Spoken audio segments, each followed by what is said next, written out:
मिनशैतानिर्रजीम बिस्मिल्लाहिर्रहमानिर्रहीम।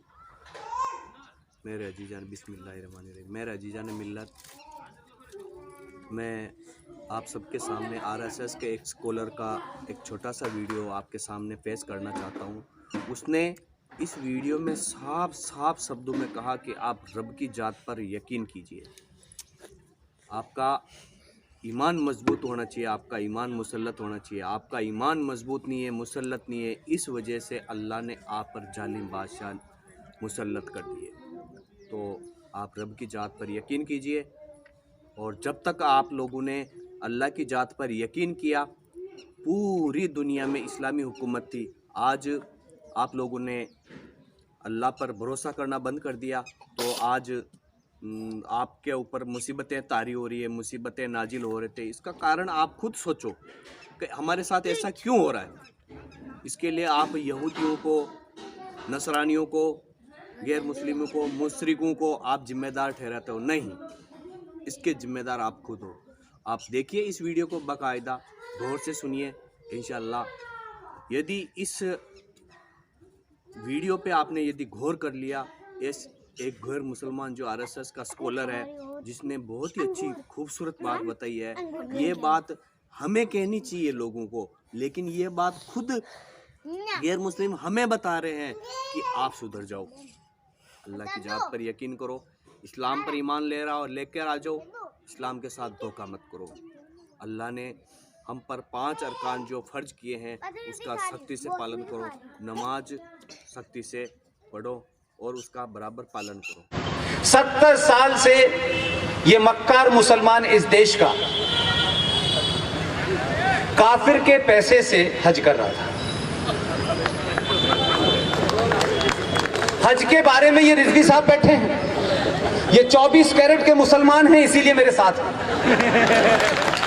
इनसे पूछिएगा, हज के बारे में फरमाया गया है कि जब आपने अपने घर की तमाम जिम्मेदारियां पूरी कर ली हो, सारे फर्ज अंजाम दे दिए हो, अगर घर में कोई जवान बेटी है उसकी निकाह शादी कर दी हो, आपने घर की सारी चीजों को पूरा कर दिया हो, तब आप अपने पैसे से, ईमान की कमाई से, किसी के दिए हुए पैसे से हज करने जाएंगे। जो इस्लाम में 5 पॉइंट हैं उसमें एक हज है, तभी अल्लाह तुम्हारे हज को मानेगा।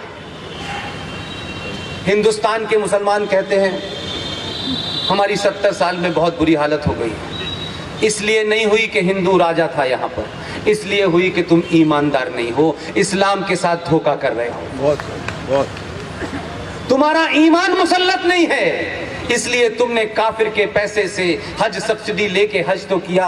अल्लाह ने कहा मैंने तो ये नहीं कहा था कि तुम अपने पैसे के अलावा काफिर के पैसे के लेके आओगे तो तुम्हें हज का फायदा नहीं मिलेगा। तुम कितना भी माथे पे काले रंग का रगड़ के सजदे पे चले जाओ, अल्लाह तुमसे नाखुश है, या अल्लाह तुम्हारी बात नहीं मानेगा। और जब मान रहा था तो तुमने दुनिया के अंदर बहुत कुछ किया था, और हमारा तो अल्लाह के ऊपर यकीन है रिजवी साहब। अल्लाह ने हमें 1000 साल तक गुलाम रखा, हमने कभी अल्लाह की जात पर सवाल नहीं उठाया कि अल्लाह ने हमारे साथ ऐसा क्यों किया। हम ये मानते रहे कि हमारे अंदर, सनातन के मानने वालों में जरूर कोई ऐसी कमी आई होगी, जरूर किसी हम रास्ते से भटके होंगे, कि ताकि प्रकृति ने हमें सजा देने के लिए कि जो चीजें उसने बताई थी, जिन चीजों का हमको अनुकरण करना चाहिए था, जिन चीजों को हमको प्रिजर्व करना चाहिए था, हमने तमाम खत्म कर दी, सब खराब कर दी। दुनिया में ज्ञान बांटने वाले लोग आज गंगा के सफाई अभियान में लगे हुए हैं। हमने तब भी यकीन उसके ऊपर हमारा कमजोर नहीं हुआ, हमने माना कि 1000 साल तक हम गुलाम रहे। आजादी के बाद बोनों ने भी हमारे ऊपर राज किया, तब भी हमने कोई हथियार नहीं उठाया। माना कि हमारे चरित्र में, हमारे किरदार में कोई कमी आ गई होगी जिसकी हमें सजा मिली है। तुमने तो 2014 के बाद अल्लाह पे यकीन करना बंद कर दिया। अरे आज भी यकीन करो ना, तुम कहते हो रब्बुल आलमीन कि ये जो पूरा सृष्टि है, ये जो पूरा ब्रह्मांड है, ये कोई एक ताकत है, तुम उसे अल्लाह कह सकते हो, हम भगवान कहते हैं, कोई क्रिश्चियन कुछ और कह सकता है, लेकिन ये मानते जरूर हैं कि कोई आदर्श सत्ता है जो पूरी दुनिया को चलाती है, हवा चलाती है, रोशनी आती है, सूरज निकलता है, जाड़ा पड़ता है, गर्मी आती है, कोई चला रहा है। हमारा यकीन उस वक्त भी था जब हम 1000 साल तक गुलाम थे, और हमारा यकीन 2014 के बाद भी है। प्रॉब्लम तुम्हारी है, तुम मस्जिदों में दुआ मांगते हो, या अल्लाह मोदी को उठा ले, वो नहीं, उसी ने भेजा है, वो क्यों उठाएगा? उसी की मर्जी से आया है। जब ये हवा अल्लाह की वजह से चल रही है, जब वो गोल टोपी वाला उसी ने पैदा किया है, जब रामपुर में एक पागल पैदा किया है, तो भाई ये 2-4 अक्लमंद भी होने चाहिए थे। तो अल्लाह की मर्जी से आया है।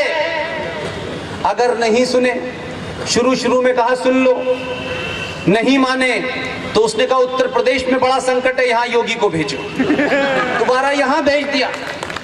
अगर आप नहीं सुधरे, पूरी दुनिया में इस्लाम की जो जिल्लत हो रही है, जो इस्लाम के बारे में कहा जा रहा है, जो इस्लाम को तुम जिस तरीके से पेश कर रहे हो, जो जिल्लत उठा रहे हो, तुम यकीन मानो इसके लिए ना कोई काफिर जिम्मेदार है, ना कोई यहूदी जिम्मेदार है। तुम अपने किरदार को देखो, तुमने कहां से चले थे, कहां आ गए। जिस अल्लाह ने तुमको बताया था कि एक इंसान का कत्ल पूरी इंसानियत का कत्ल है, तुम इंसानों को कत्ल करते हो और फिर कहते हो कि हमें अल्लाह से पूरा फायदा नहीं मिल रहा। अल्लाह उन्हीं को फायदा देगा जिसने तय कर लिया है। लिहाजा वो जानता है कि 2014 के बाद अल्लाह के मानने वालों ने हिंदुस्तान में ऐसे हालात पैदा कर दिए हैं, लिहाजा उन्होंने, अल्लाह ने मोदी को भेजा है।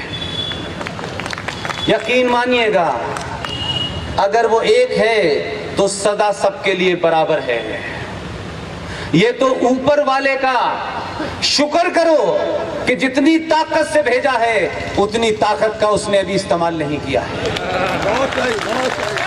अभी उतनी ताकत का इस्तेमाल नहीं किया है।